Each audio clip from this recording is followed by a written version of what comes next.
Nous recevons Jim Momar Cissé. Bonsoir.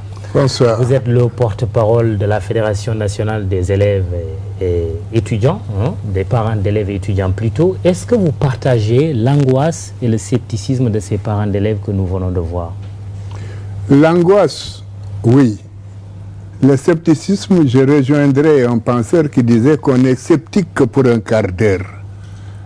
Nous, en tout cas à la Fédération, nous sommes très optimistes parce que nous croyons en l'engagement des enseignants. Nous croyons également en leur patriotisme.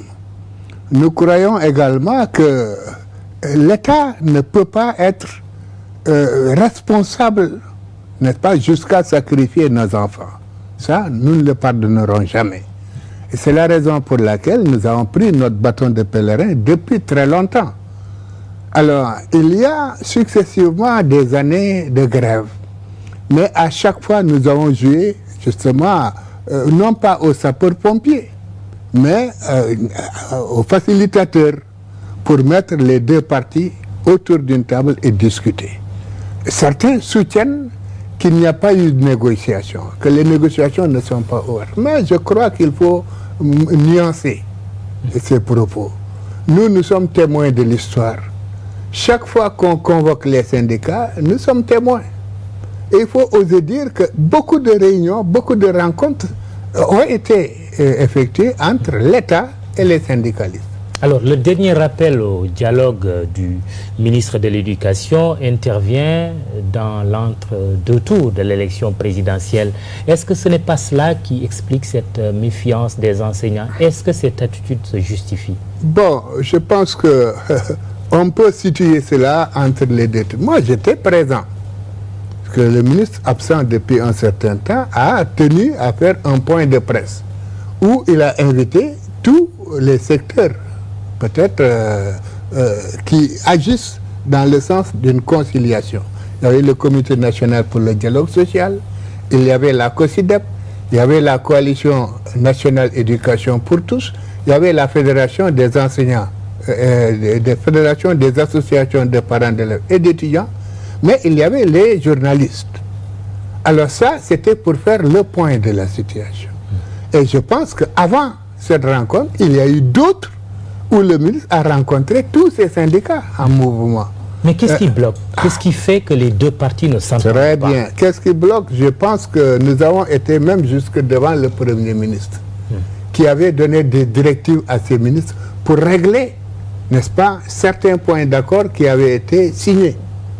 C'est ainsi que le ministre du Budget a reçu des instructions pour évaluer, n'est-ce pas, le montant de certaines revendications. Ouais. Je pense que c'est à ce niveau-là qu'il faut situer les problèmes. C'est un problème budgétaire. Alors si d'aventure certaines promesses, même engagées par le chef de l'État récemment, quand il a reçu le SAS et le QSEMS, eh bien, était matérialisé, je crois qu'on serait sorti de cette crise-là. C'est la raison pour laquelle nous avons été voir les protagonistes pour dire à l'État de faire un geste pour apaiser cette situation. Alors, l'appel du ministre de l'Éducation est suivi du déclenchement du nouveau plan d'action des enseignants. Est-ce que ce ne sont pas là les derniers espoirs de sauver l'année qui disparaissent, qui s'en vont? Ces enseignants qui viennent de débrayer avaient menacé bien avant le discours du ministre. C'est une coïncidence peut-être malheureuse, mais ils avaient décidé d'aller à l'action. C'est le CUSE. Nous nous proposons également de les rencontrer parce que trop c'est trop. Je pense qu'aujourd'hui, si on dit que demain le problème sera réglé, c'est raconter des histoires. Mais on va aux élections. Les résultats seront programmés. On sera au mois d'avril déjà. Si on y prenait garde, mais les élèves sont sacrifiés.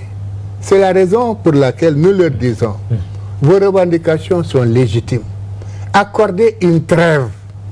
Suspendez vos mots d'ordre jusqu'à ce que l'horizon s'éclaircisse. Vous leur demandez cela aujourd'hui? On leur a demandé, pas aujourd'hui, ça date de longtemps qu'on leur demande ça. Okay.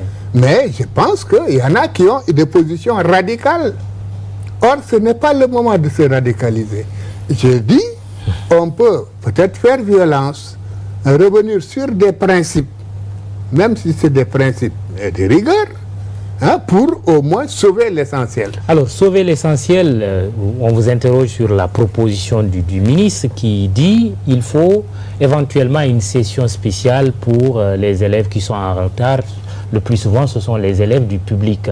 Le privé est assez avancé. Est-ce que la session spéciale est une bonne proposition sur laquelle tout le monde peut s'accorder? Nous, parents, nous ne souhaitons pas qu'il y ait une session spéciale. Nous l'avons connu de par le passé. Ce n'est pas bon. Ce qui est bon, c'est de se retrouver tout de suite et de cesser les activités là.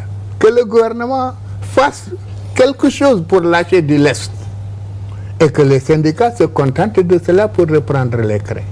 Je pense que si on le fait, on peut réaménager le calendrier scolaire, faire en sorte que tous les élèves, en même temps, subissent les mêmes épreuves.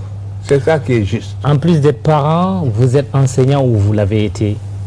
J'ai été enseignant, instituteur, professeur, inspecteur de l'enseignement. Vous alliez en grève? Je demeure. Vous alliez en grève? Ah, ça, moi, j'ai été emprisonné plusieurs fois. On m'a relevé de ma direction. On m'a déporté pour faire des grèves, ce qui m'a poussé même à faire le concours des inspecteurs d'enseignement. Oui. Donc, nous étions beaucoup plus violents que ceux-là. Ah oui. Mais, n'empêche, on n'a jamais dépassé 5-6 jours de grève. Pourquoi? Mais parce qu'on avait d'abord en avant l'intérêt des élèves. Même si le gouvernement ne Même faisait si rien. ne donnait rien, on retrouvait les classes, on posait les nouvelles revendications et on continuait la lutte. Cela nous est jamais arrivé de sacrifier la vie de nos enfants. Sinon, ceux-là ne seraient pas professeurs aujourd'hui. Pensons aux enfants ce soir. Merci, Jim Momar Cissé. C'est la fin de l'incontournable rendez-vous demain, Inch'Allah. Bonsoir. Merci. Bonsoir.